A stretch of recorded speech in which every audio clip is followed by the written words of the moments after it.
সুপ্রিয় দর্শক, বাংলাদেশ টেলিভিশনের নিয়মিত আয়োজন নিপীড়নের স্মৃতি অনুষ্ঠানে আপনাদের সবাইকে স্বাগত জানাচ্ছি। আপনাদের সঙ্গে আছি আমি সাঈদ খান।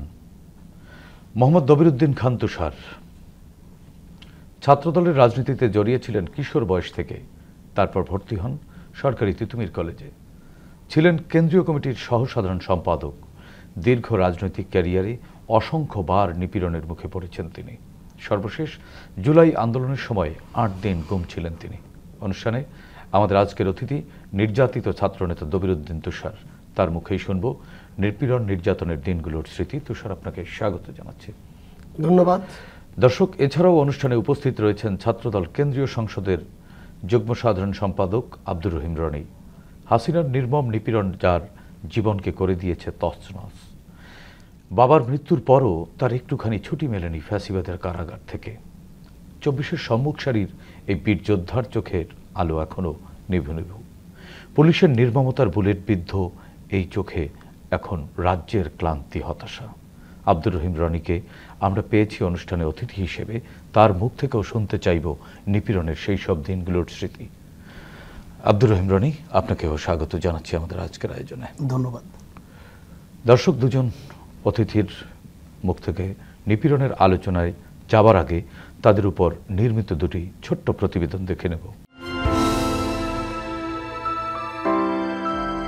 পাবনার সুজানগর উপজেলার জোরপুকুরিয়া গ্রামে জন্ম দবিরউদ্দিন খান তুষারের।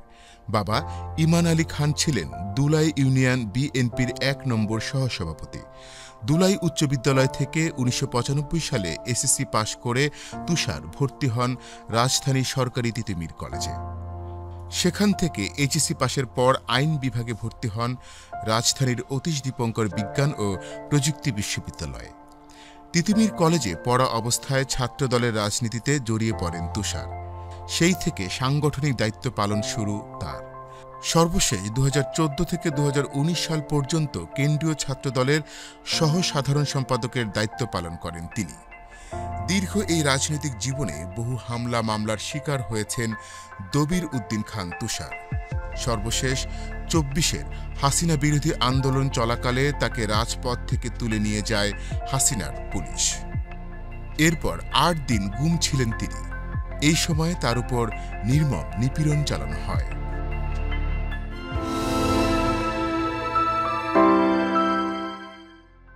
আব্দুর রহিম রনির জন্ম লক্ষ্মীপুর জেলার রামগঞ্জ উপজেলার সাউথের খিল গ্রামে। তার বাবা মৃত মহসিন মোল্লা একজন প্রবাসী ছিলেন। স্থানীয় সাউথের খিল উচ্চ বিদ্যালয় থেকে এসএসসি ও রাজধানীর বীরশ্রেষ্ঠ Noor Mohammad rifles school and college থেকে কৃতিত্বের সঙ্গে এইচএসসি পাশের পর ২০১১-১২ শিক্ষাবর্ষে ফিনান্সে ভর্তি হন প্রাচ্যের অক্সফোর্ড ঢাকা বিশ্ববিদ্যালয়ে। বিবিএ ও এমবিএ শেষ করে এখন এমফিলে অধ্যয়নরত আছেন রনি। পারিবারিকভাবে বিএনপির রাজনীতির সঙ্গে যুক্ত রনির পরিবার। সে কারণে ছোটবেলা থেকে রনিও জড়িয়ে পড়েন জাতীয়তাবাদী ছাত্রদলের রাজনীতিতে। এস এম হল ছাত্রদলের যুগ্ম আহ্বায়ক দিয়ে তার বিশ্ববিদ্যালয়ের ছাত্র রাজনীতিতে যাত্রা শুরু হয়। বর্তমানে তিনি ছাত্রদল কেন্দ্রীয় সংসদের যুগ্ম সাধারণ সম্পাদক। রাজনৈতিক ক্যারিয়ারে ২০১৮ সাল ও ২০২২ সাল ২ দফায় প্রায় ৫ মাস কারাগারে ছিলেন আব্দুর রহিম রনি। এর মধ্যে কাশিমপুর কেন্দ্রীয় কারাগারে থাকা অবস্থায় ২০২৩ সালের ১৪ জানুয়ারি তার বাবা মারা যান। কিন্তু সে সময় সরকারের কাছে প্যারোল আবেদন করলেও তিনি তা পাননি। পিতার অন্তিম যাত্রায় তার মুখটা দেখার সুযোগ পাননি রনি। ২৪-এর কোটা সংস্কার আন্দোলনের শুরু থেকেই রাজপথে ছিলেন এই ছাত্রদল নেতা। ১৮ জুলাই আজিমপুরে আন্দোলনরত অবস্থায় পুলিশের গুলি লাগে তার ডান চোখে। তার চোখটি এখন পুরোপুরি নষ্ট। যেই চোখে রাজ্যের স্বপ্ন ছিল, সেই চোখে এখন সামান্য পত্রিকা কিংবা বইও পড়তে পারেন না আব্দুর রহিম রনি। প্রতিবেদন দুটি দেখলাম। এবার শুনবো তাদের সঙ্গে ঘটে যাওয়া নিপীড়নের সেই সব ঘটনা। দবিরউদ্দিন খান তুষার, আপনি তো ছাত্র রাজনীতি করতেন। ছাত্র রাজনীতি করা মানে এক ধরনের আন্দোলন সংগ্রামে নিয়মিত মাঠে থাকা। আমরা দেখেছি গত ১৭ বছর ধরে যারা ফ্যাসিবাদ বিরোধী ছাত্র সংগঠনগুলো ছিল তারা নানান ফর্মে মাঠে ছিল। আপনি সর্বশেষ জুলাই আন্দোলনের শেষ সময় কেন আসলে গুম হয়ে গেলেন? আপনাকে কারা গুম করেছিল, কোথা থেকে করেছিল, কত তারিখে, কিভাবে? আমি মনে করি যে অতীতের 17টি বছরই বিভিন্ন সময়ে বিভিন্ন আন্দোলন সংগ্রামে সম্মুখ সমর যোদ্ধা হিসাবে আমি রাজপথে ছিলাম। মানে গুমের ঘটনাটি একটু বলুন। গুমের ঘটনা যখন বাংলাদেশের সবচেয়ে আলোচিত ঢাকা মহানগরীতে যে কয়েকটি স্পট ছিল জুলাই গণঅভ্যুত্থান আন্দোলনের, তার মধ্যে অন্যতম ভয়াবহ স্পট কিন্তু মিরপুর 10 গোল চত্বর। সেই গোল চত্বরে যখন আমি ধারাবাহিকভাবে 16, 17 এবং 18 3 দিন আমি বিভিন্ন কর্মসূচিতে সক্রিয় অংশগ্রহণ করি, যা বিভিন্ন সময় বিভিন্ন মিডিয়ায় অনলাইনে আমার বক্তব্য, আমার বিভিন্ন অংশগ্রহণ ভাইরাল হয়। 19 তারিখে তো প্রেস ক্লাবের বিএনপি ঘোষিত সেগুন বাগিচায় আমি যে কর্মসূচিতে অংশ, সেটা তো আমার বিভিন্ন চ্যানেলে সাক্ষাৎকার ভাইরাল হয়। তারই ধারাবাহিকতায় 24শে জুলাই সকাল 11টার মধ্যে আমাকে ওরা তুলে নেয়। কোন জায়গা থেকে তুলে সেই নেয়, কিভাবে? তুলে নেওয়ার বিষয় হলো যে আমি সবসময় বাইরে পলাতক জীবনযাপন করতাম। সেদিন কি মনে করে সকালের দিকে আমি মিরপুর 13তে এসেছিলাম খুব অল্প সময়ের জন্য, কিন্তু ওরা যে সাদা পোশাকধারী, ওরা যে ওত পেতে বসেছিল সেটা তার আমি জানতাম না। মিরপুর 13তে মন্দিরের পাশে রাকিন সিটির একটা গেট আছে, সেখানে আমি অবস্থান করছিলাম।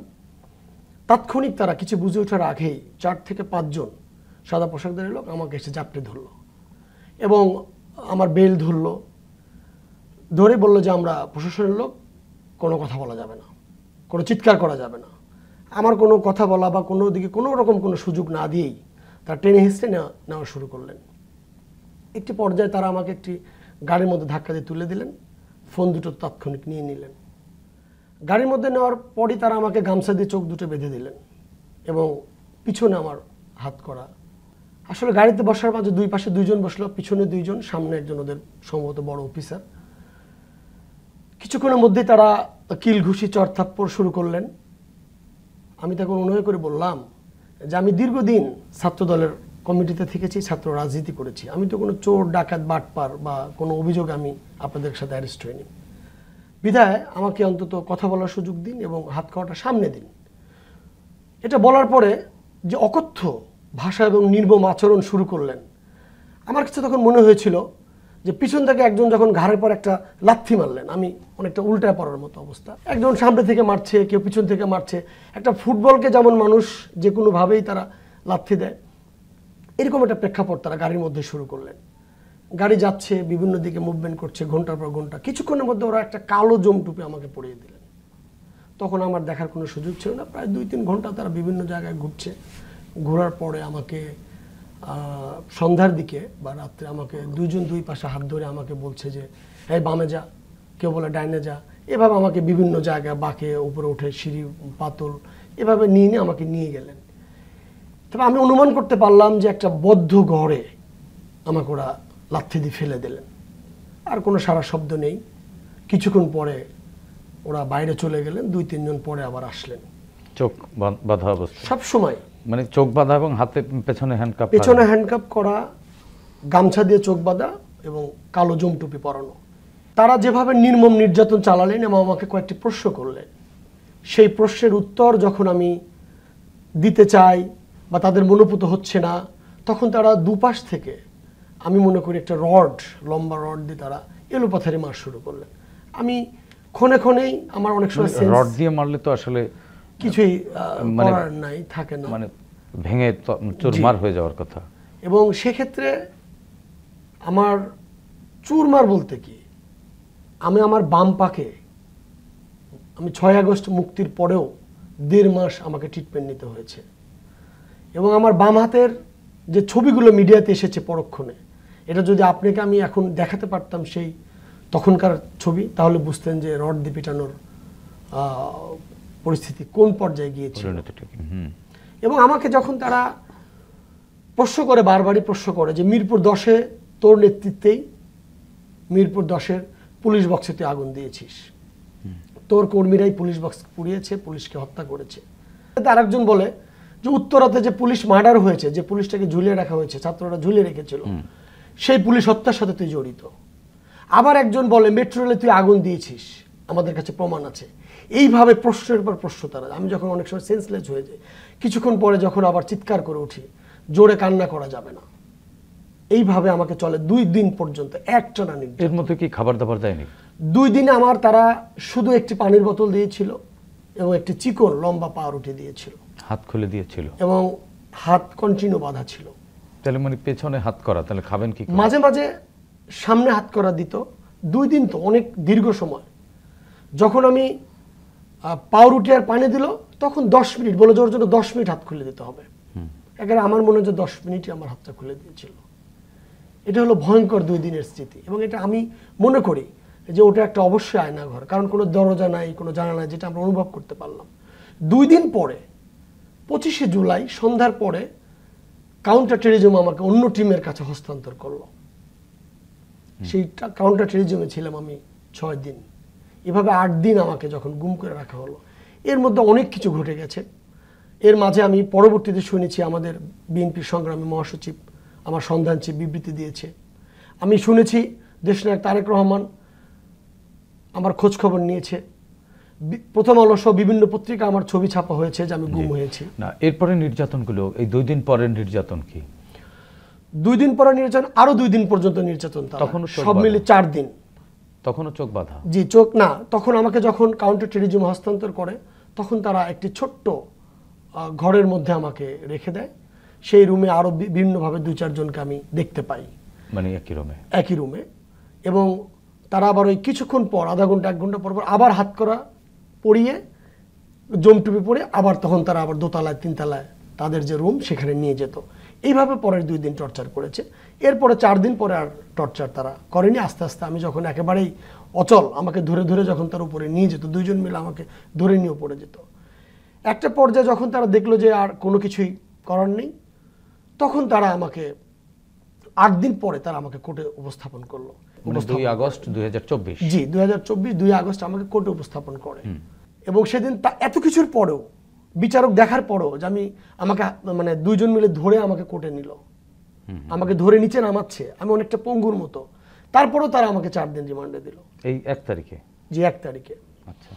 এবং সবচেয়ে মজার বিষয় যে আমার স্ত্রী যখন সকল থানাতে খোঁজাখুঁজি করলো, কোন থানায় বলছে যে এই নামে আমরা কাউকে গ্রেফতার করিনি। আচ্ছা, এই 1 তারিখে আবার 4 দিনের রিমান্ডে দিল? জি।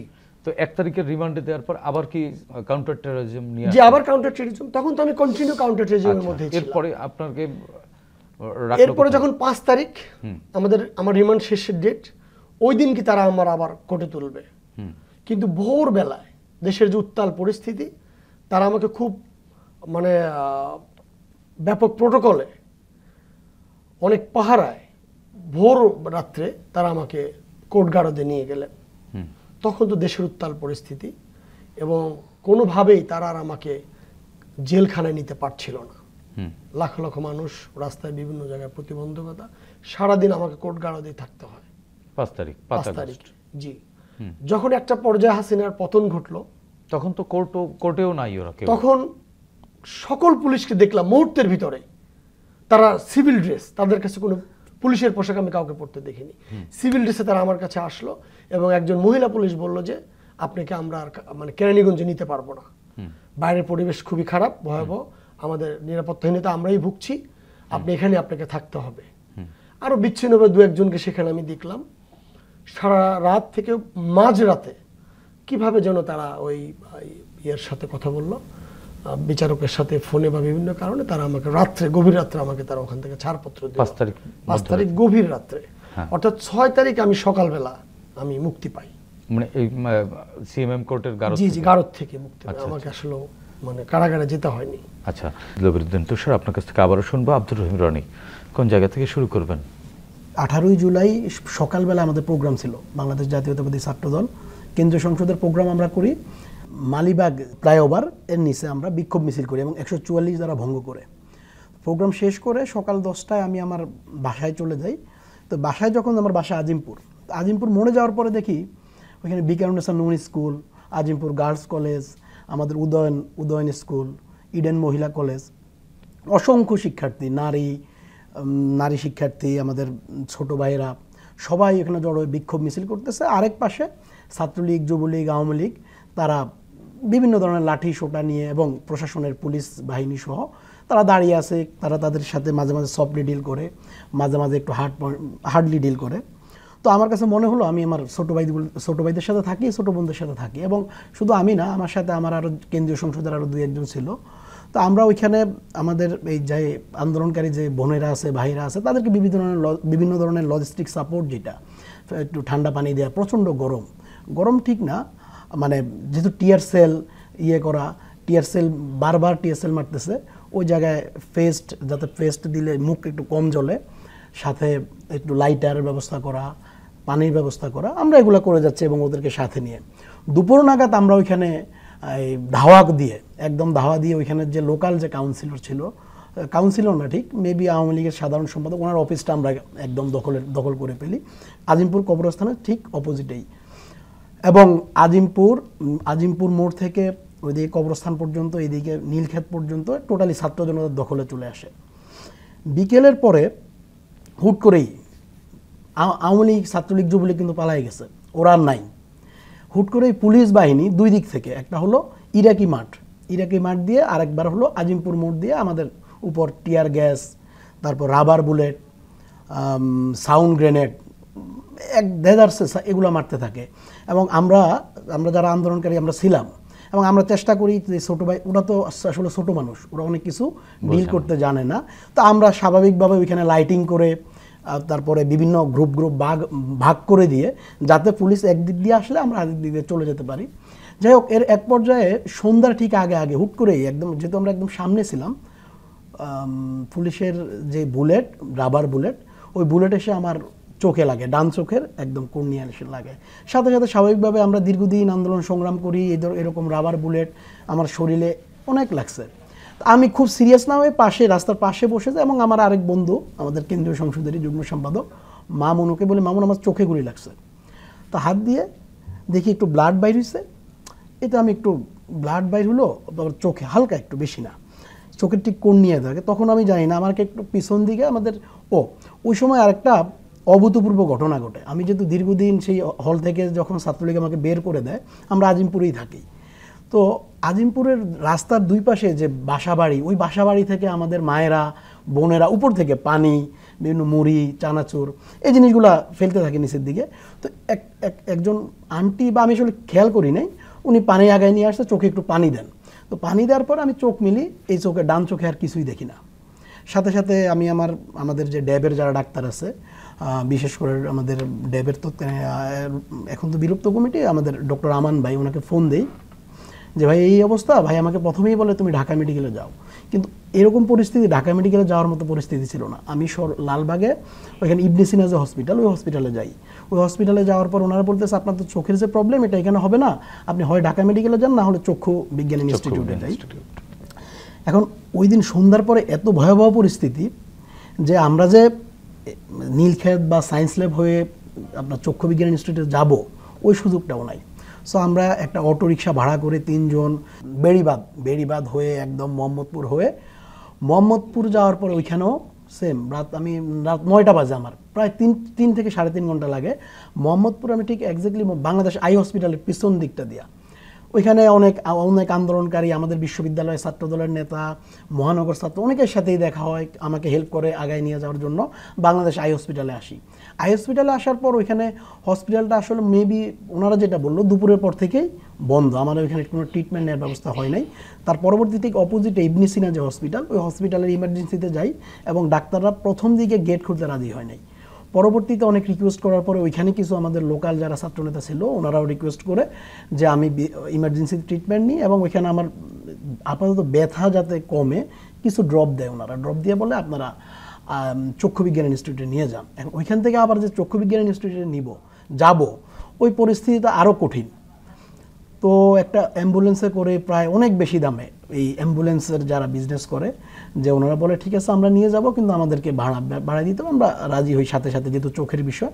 তো আমরা রাত 11টা নাগাদ, অর্থাৎ সন্ধ্যার আগে যেখানে আমার চোখে গুলি লাগছে, আমার আজিমপুর থেকে আমার চক্ষু বিজ্ঞান ইনস্টিটিউটে যাইতে, যেখানে নর্মাল টাইমে সর্বোচ্চ 1 ঘন্টা আধা ঘন্টা সময় লাগে, আমি 11টা নাগাদ চক্ষু বিজ্ঞান ইনস্টিটিউটে পৌঁছাই।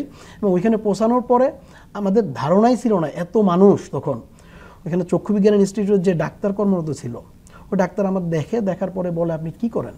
আমি বলছি আমি ভাই পড়াশোনা করি। কোথায় পড়াশোনা করেন? ঢাকা বিশ্ববিদ্যালয়ে।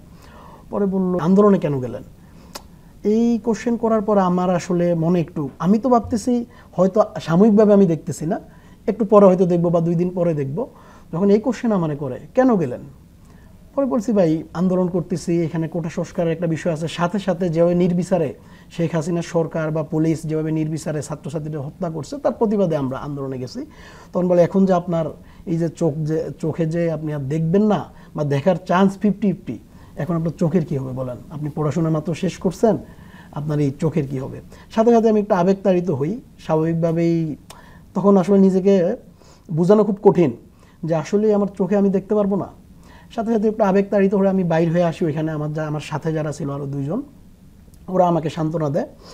সাথে সাথে আমি ডক্টর আমান ভাইয়ের সাথে আবার যোগাযোগ করি, ভাই এই অবস্থা, ওনারা তো আমার অপারেশনের জন্য বললো, আর বললো দেখার চান্স 50-50, আপনি দেখতেও পারেন নাও দেখতে পারেন, আমার কর্নিয়া পুরা ক্ষতিগ্রস্ত হয়েছে, পাইটা গেছে। ওনাদের যে ভাষা, মানে ডাক্তারদের ভাষা অন্য একটা ল্যাঙ্গুয়েজ, বাট স্বাভাবিক বললে এইটাই। পরবর্তীতে আমার দলের পক্ষ থেকে, ড্যাবের পক্ষ থেকে আমান ভাই আমাদের লায়ন্স আই হসপিটাল, পরের দিন সকালবেলায় ওইখানে আমার অপারেশন হবে, সব কিছু অ্যারেঞ্জমেন্ট ঠিক করে। পরে যেহেতু আমার প্রাইভেট হসপিটালে অপারেশন, পরের দিন চোখের অপারেশন, সো বলে রাতে রেস্ট নেওয়ার একটা বিষয় আছে।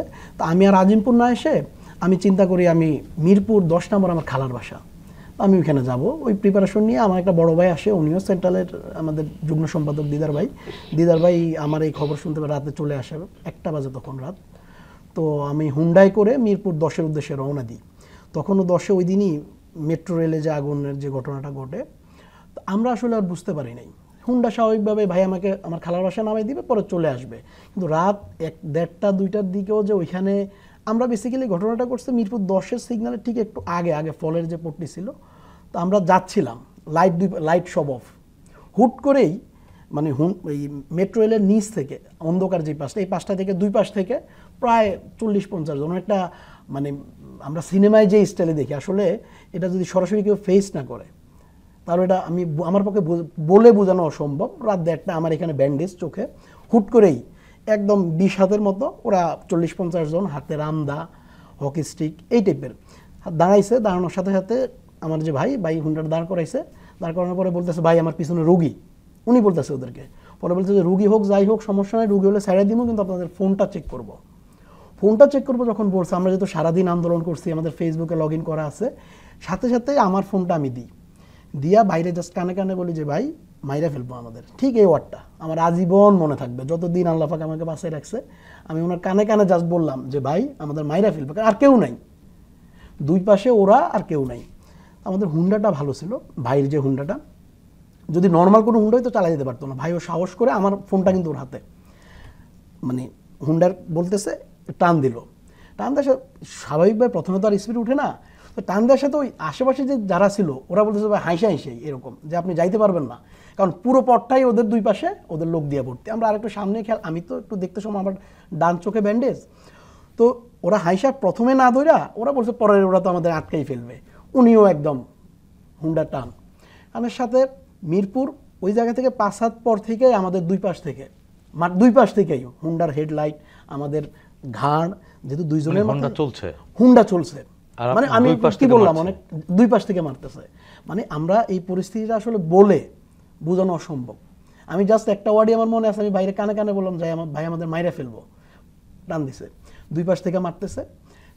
একদম মোড়ে আসার পরে অর্থাৎ 30-40 হাত 3 জন পুলিশ, তো পুলিশের যারা কর্মকর্তা আছে ওনারা বসেছিল মোড়ের মধ্যে, ওনারা দেখতে ধর পিছনে মারতেছে, ওনারা কিছু করতে না পাইরা হাতে যে লাঠি আছে ওই লাঠি মারছে আমাদের হুন্ডার চাকার মধ্যে, এরকম ভয়াবহ পরিস্থিতি।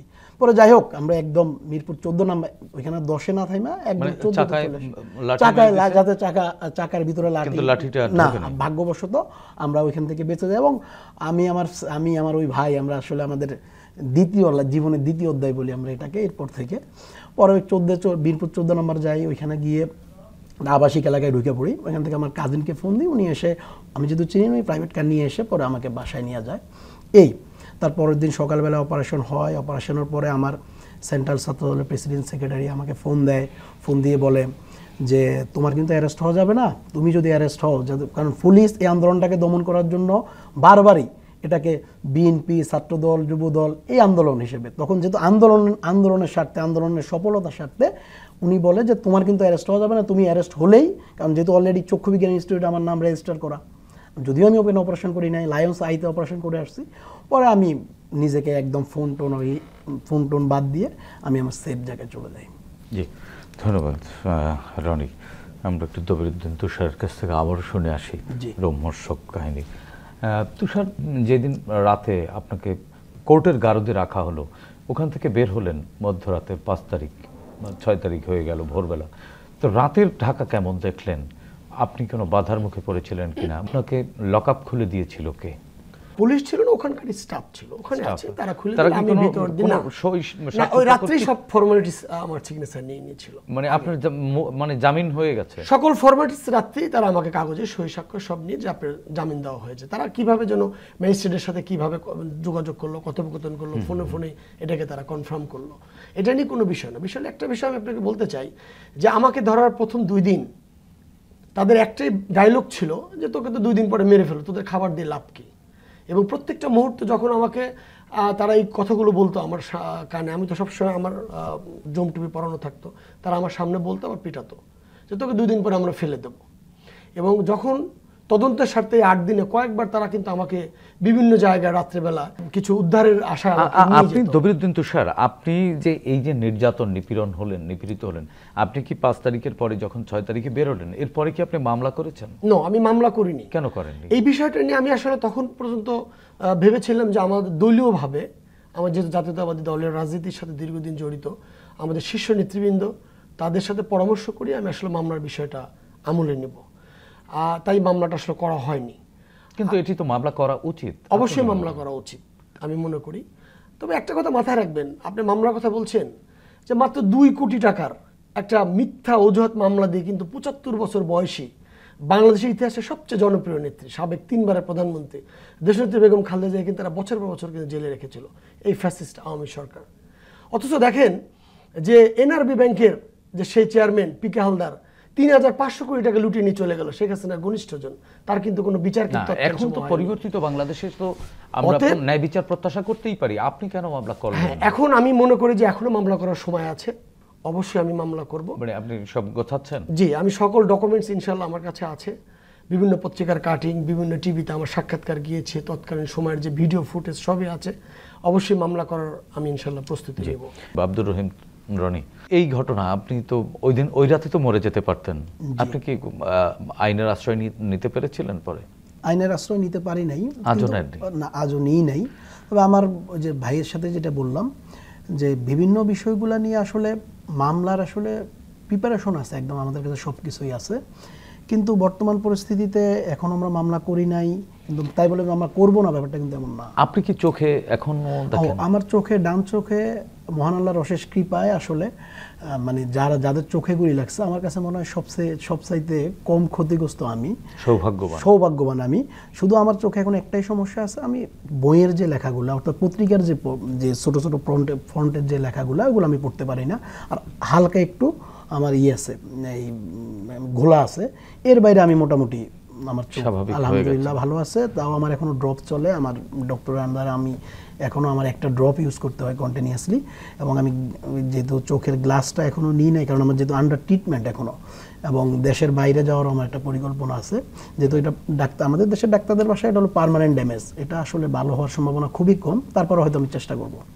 যে নিপীড়নের কথা একেবারেই নিজে বয়ে বেড়াচ্ছেন, যে কষ্টটুকু, সেই কষ্টটুকু শুনতে চাই। 2022 সালের 7 ডিসেম্বর আসলে আমি অ্যারেস্ট হই। অ্যারেস্ট হওয়ার পরে প্রথমে কাশিমপুর কেরানীগঞ্জ কেন্দ্রীয় কারাগার, তারপর কাশিমপুর 2 নম্বর কারাগারে থাকাকালীন 2023 সালের 14 জানুয়ারি আমার বাবা ইন্তেকাল করে। মহান আল্লাহ আমার বাবাকে জান্নাতুল ফেরদৌস দান করুক। তো আমি ওই দিন 14 জানুয়ারি আমরা জেলখানায় আসলে ফোন ইউজ করতাম বিভিন্নভাবে, টাকা দিলে আমরা ফোনে 1 মিনিট 2 মিনিট 5 মিনিট করে ফোনে কথা বলতে পারতাম টাকার বিনিময়ে। তো আমি ফোন মারফত জানতে পারি, এবং জানার পর আমি প্রথম দিকে খুব কনফিডেন্স ছিলাম যে হয়তো আমার পরিবার, আমার আইনজীবী যারা আছে তারা আমার জন্য প্যারোলের ব্যবস্থা করবে, কিন্তু পরবর্তীতে আসলে ওই সৌভাগ্যটুকু আমার হয় নাই। আমার জন্মদাতা পিতাকে যে সারা জীবনই আমাদেরকে এই ঢাকা বিশ্ববিদ্যালয় পর্যন্ত আমাদের মতো মধ্যবিত্ত ফ্যামিলির মা বাবার যে স্বপ্ন থাকে 8-10 জন মা বাবার, আমার মা বাবারও সেম স্বপ্ন ছিল, কিন্তু আসলে ছাত্র রাজনীতিতে জড়িয়ে যাওয়ার ফলে আমি আসলে হয়তো আমার বাবার প্রতি অবিচার করছি, এবং আমার এত দুর্ভাগ্য আমার যে আমি আমার বাবার শেষ বিদায়ে বা বাবার জানাজায় আমি থাকতে পারি নাই। এই সুযোগ আমি পাই নাই, যেহেতু আমি কারারুদ্ধ ছিলাম। আপনাকে দেয়নি? না, আমাকে প্যারোলের আবেদন করা হয়েছিল। জি, প্যারোলের আবেদন করা হয়েছে, কোর্ট থেকে নির্দেশনা নেওয়া হয়েছে। তারপর গাজীপুরের তৎকালীন যে ডিসি, ওনার আসলে উনি যে এক্সকিউজটা দেখাইছে যে কাশিমপুর কারাগার থেকে আমার দেশের বাড়ি লক্ষ্মীপুর যাওয়ার জন্য যে পুলিশ প্রটোকল লাগে, অর্থাৎ প্রত্যেকটা জেলায় জেলায় আলাদা, ওই পুলিশ প্রটোকল লাগে আমার জন্য হবে না। ওইরকম পুলিশ ফোর্স অন্য কাজে ব্যস্ত, আমার এই কাজে ওনারা পুলিশ দিতে চাচ্ছেন না, এই কারণে আমার প্যারোলটা দেয় নাই। তো যে কষ্টের কথা বললেন, যেটা আসলে নিজে নিজে আজীবন বয়ে বেড়াবো, সেটা আমার এর উপর আসলে আর কোনো কষ্ট নাই, যে বাবাকে শেষবারের মতো দেখতে পারি নাই। ধন্যবাদ আব্দুর রহিম রনি, আপনাকে ধন্যবাদ। দবিরউদ্দিন তুষার, আপনাকেও। প্রিয় দর্শক, শেখ হাসিনা সময়ের স্রোতে হারিয়ে যাওয়া এক ঘৃণিত স্বৈরাচারের নাম, যিনি নিজের ক্ষমতাকে দীর্ঘস্থায়ী করতে বিরোধী রাজনৈতিক কর্মীদের উপরে চালিয়েছিলেন নিপীড়ন। তার এই নিপীড়ন পৃথিবীর বহু স্বৈরাচারের রক্ত নদীকে করেছে ম্লান, গড়েছে নির্মমতার নতুন রেকর্ড। দবিরউদ্দিন খান তুষার ও আব্দুর রহিম রনি গণতান্ত্রিক আন্দোলনের সহযোদ্ধা। তাদের কমন শত্রু ছিল একই, হাসিনার ফ্যাসিবাদ। ফ্যাসিবাদকে রুখতে গিয়ে তাদের কম মূল্য দিতে হয়নি। তারা যে নিপীড়ন নির্যাতনের ভেতর দিয়ে গেছেন, আমরা চাই না আর কারো ভাগ্যে কোনোদিনও এমন অন্ধকার নেমে আসুক। আমাদের প্রত্যাশা একটি গণতান্ত্রিক বাংলাদেশ, যেখানে সবাই মিলেমিশে থাকবে, পথ ভিন্ন হলেও থাকবে মত প্রকাশের পূর্ণ স্বাধীনতা। দর্শক, এই অনুষ্ঠানে চাইলে আপনিও যোগ দিতে পারেন। আমাদের ইমেল nipironer.btv@gmail.com পাঠাতে পারেন আপনার সঙ্গে ঘটে যাওয়া যে কোনো নিপীড়নের ঘটনা। আগামীতে বাংলাদেশ টেলিভিশনের মাধ্যমে আমরা সেগুলো তুলে ধরব। সে পর্যন্ত সবাই ভালো থাকুন, সুস্থ থাকুন, বাংলাদেশ টেলিভিশনের সঙ্গেই থাকুন। খোদা হাফেজ।